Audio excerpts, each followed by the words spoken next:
السلام علیکم ورحمۃ اللہ تعالی وبرکاتہ۔ آپ حضرات سکون و اطمینان کا ماحول بنائیں اور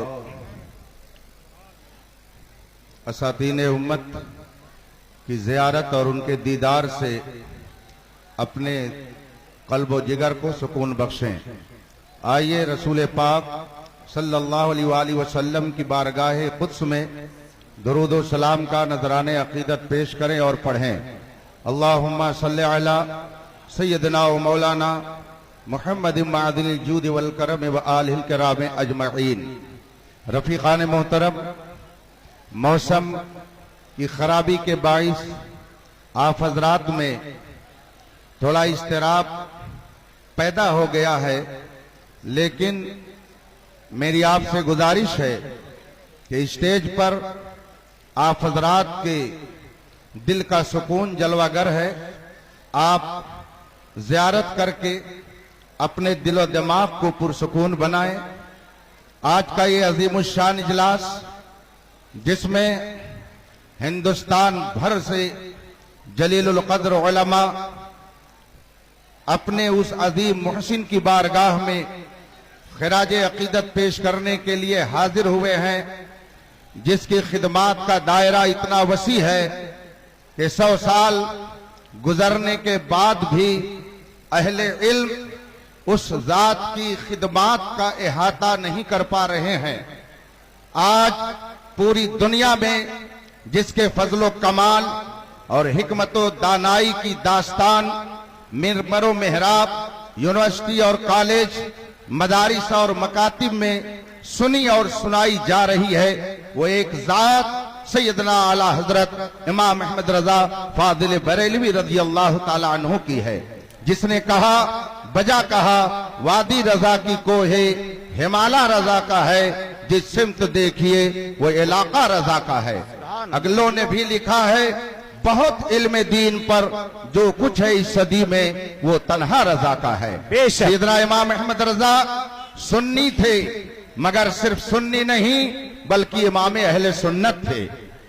امام احمد رضا حنفی تھے،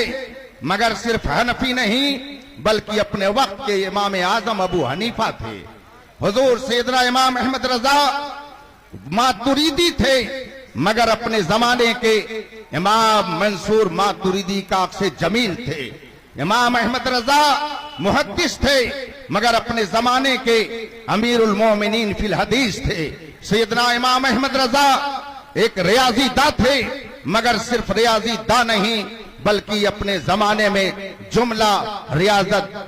ریاضی جاننے والوں کے پیشوا اور مقتدا تھے۔ جس جہت سے امام احمد رضا کا مطالعہ کیا جائے الحمدللہ آفتاب و ماہتاب کی طرح اہل انصاف پر یہ حقیقت اجاگر ہو جا رہی ہے کہ جس سمت آ گئے ہو سکے بٹھا دیے ہیں۔ میں نے آیت کریمہ تلاوت کی تھی، رب قدیر کا ارشاد ہے ذالک فضل اللہ یؤتیہ من یشاء، یہ اللہ کا فضل ہے، وہ جسے چاہے عطا فرما دیتا ہے۔ عزیز گرامی، مولانا مفتی شہزاد صاحب نے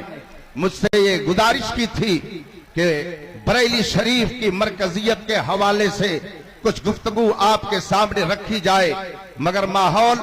اس سنجیدہ عنوان پر گفتگو کی اجازت نہیں دے رہا ہے، لیکن یہ میرا جملہ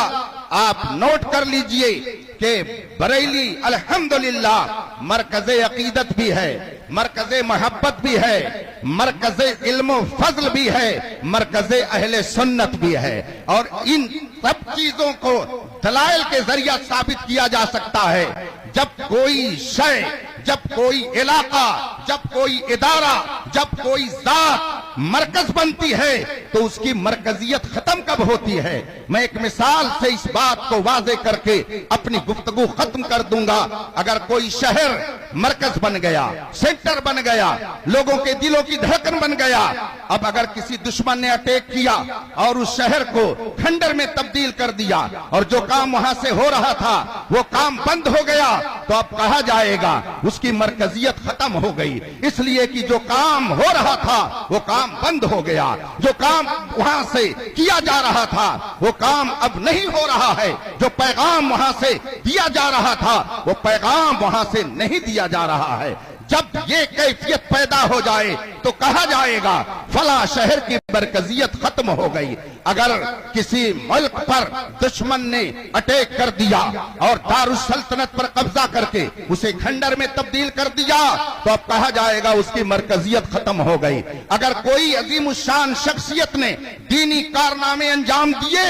اور دنیا کی نظروں میں وہ باوقار ہو گئے، رب قدیر نے لوگوں کے دلوں میں اس شخصیت کی عظمت، اس کی عقیدت پیوست کر دی تو کہا جائے گا وہ مرکز عقیدت ہو گیا، وہ ذات مرکز عقیدت بن گئی۔ جب تک اس ذات کے ذریعہ حق کا پیغام لوگوں تک پہنچتا رہے گا، لوگ اسے اپنی عقیدت کا مرکز بنائے رہیں گے۔ اور اگر بالفرض وہاں سے علم کا فیضان بھی بٹ رہا تھا، لوگ علمی فیض و برکات بھی لے رہے تھے، مگر جانشینوں نے اب علم کا فیضان روک کر کے اور اپنے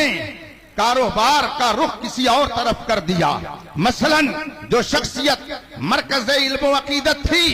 بعد میں آنے والے اس کے وارثوں نے، اس کے جانشینوں نے اب علمی کام چھوڑ دیا، علمی پیغام پہنچانا چھوڑ دیا، حق بات کو پہنچانا چھوڑ دیا، بلکہ اب اپنے آپ کو اس نے مثال کے طور پر دھاگا بیچنے میں لگا دیا، پٹی بیچنے میں لگا دیا، مسالہ بیچنے میں لگا دیا، چراغ بیچنے میں لگا دیا، اپنے آباء و اجداد کی اس کام کو چھوڑ دیا تو کہا جائے گا کہ مرکزیت وہاں کی ختم ہو گئی، علمی مرکزیت گم ہو گئی۔ لیکن اگر کسی ذات نے، کسی شخصیت نے عظیم کارنامے انجام دیے اور دنیا سے جانے کے بعد اس کے عظیم کارناموں کو اس کے ورثہ نے، اس کے جانشینوں نے سنبھال کر کے رکھا اور قوم کو وہی پیغام دینا شروع کیا، وہی علمی فیضان بانٹنا شروع کیا، تو اس کی مرکزیت ختم نہیں ہوتی ہے۔ میں اس کو اگر تفصیل سے بتاؤں گھنٹوں تک میں آپ کو اس موضوع پر گفتگو سنا سکتا ہوں۔ الحمدللہ امام احمد رضا فاضل بریلوی رضی اللہ تعالیٰ عنہ کے والد گرامی، ان کے والد گرامی، ان کے والد گرامی، ان کے والد گرامی علامہ قاسم، ان کے والد حضرت